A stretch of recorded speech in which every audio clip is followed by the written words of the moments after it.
My name is Gina Fernandez. At 8, I almost drowned. About 22 minutes spent submerged. The angel showed up to 3 boys. I was shocked by how wonderful it was. When I was 8 years old, my dad took my bros, who were 10 and 11 years old, fishing in the Rio Guba in Porto Alegre, Brazil. It was hot and sunny. When we got there, my dad was setting up camp. It was asked for permission to go upstream for a short time. He finally let us go after some bribery, but not before telling us over and over again not to swim. We started by the lake and found a bush that was partly underwater. Who said to jump into the water and use the bush to get across? I can't remember. My 10-year-old brother Marco began. After a few steps, he tripped and fell. When my younger brother fell, my bigger brother Carlin tried to save him but drowned. I didn't know why I followed them. We didn't know how to swim. I freaked out of fear. I couldn't breathe because water was taking the place of air. I moved my arms and legs quickly to stay alive. I have no idea what I hit in the water, but it hurt.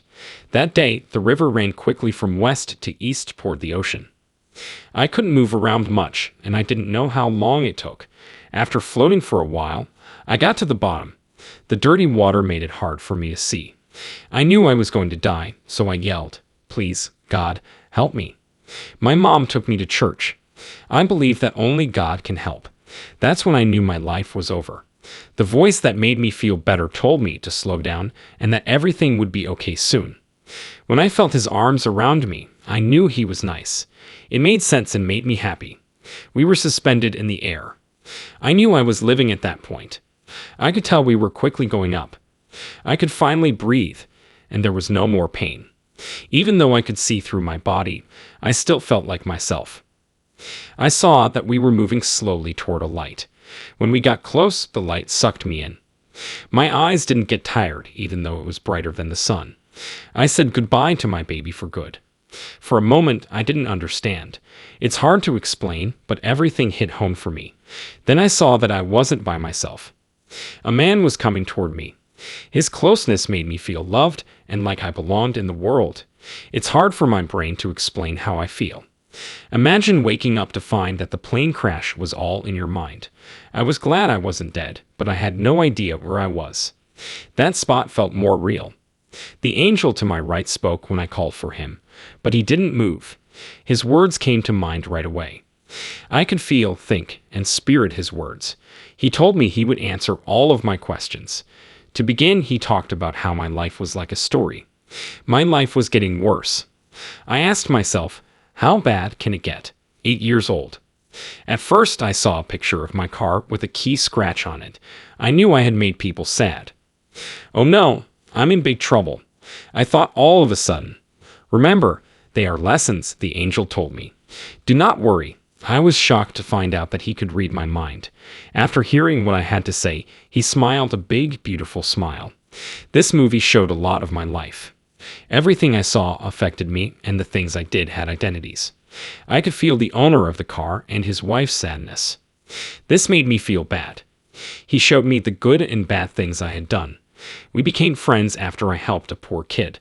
I took him home, fed him, let him shower, and gave him some things. I could tell my angel was happy. He said those things would make the world a better place. First, I saw myself as a baby inside my mom, and then I saw myself as a tiny piece of living matter. Now seeing women get abortions makes me cry. They don't know why God made this child. I don't know how, but I do. The angel told me 2 words at the end of the movie that answered all my questions. Everything I asked was answered right away. It was like getting a special deal. I started to miss the way things were before. I could feel how sad my mom was that she had lost all of her boys. My guardian angel told me it wasn't my time because I knew it. I was still working on it. What is the goal? Still not sure. I have no idea how long this took. I would lose track of time if I tried to draw and write about everything, so it would take years. I still missed home and longed to go back. A lot of good things came to mind, like playing soccer with a friend, getting hugs from my mom, the sun, and the rain. Since no sane person would go back by accident, my angel had a reason for going back. I saw Earth's beauty and frailty for the first time. I could feel the ground move. There was light all around the grass, trees, flowers, animals, mountains, and people. Aura has been with me ever since I thought people controlled other living things. The angel told me not to tell anyone because time would show everything. But why? What? When I screamed, I felt like I was back in my body. I got a hug from another angel. I woke up when he pulled me out of the water. That's when I remembered I was a person again. Wow, that's so exciting. I wish I could make everyone feel that way. The beautiful blue sky was the first thing I saw when I got lost. I was able to breathe again. My brothers, where are they? I thought. When I raised my eyes, I saw them coming from the water next to me. Oh my gosh, thanks for your help. It makes me cry just to think about it. We are lucky to have a Father in God who were kind. As they ran toward us, they were hugging, crying, and being very happy. Their excitement was the same as mine. On his radio, a cop said, "I found them. We found the kids. The police and searchers thought we were downriver, where they were looking for us." Others were told to go upriver by him. Soon, they showed up and yelled, not them. They were underwater for 22 minutes and couldn't talk. The medical staff agreed, so they went back downriver. What happened wasn't clear in the words I used. I made a face but didn't say anything. Give me my voice. I promised the gods that I would never tell anyone. I could finally talk. It's okay for me to stutter today. They might still be after us. I'm not sure which makes me feel better. Knowing we'll always be here or coming back. I try to be nice and let things happen as they may. But that's hard to do because reality isn't always predicted. It's hard for me to love other people when they don't know God. I'd love and forgive them, but I don't show it. I'm sure you know what I mean. Before Christmas 2007, 38 years later, my brothers and I didn't know what it was. Marco said that an angel told him not to talk about it when he was asked if he remembered anything. A week later, I told Carlin. He said that an angel kept us from dying. He said he saw the same movie. Our talk never got to the point for some reason. We were scared of what might happen because someone told us not to. You know why I didn't answer? As I age, I need to tell everyone about God and heaven. I need to be careful when I talk.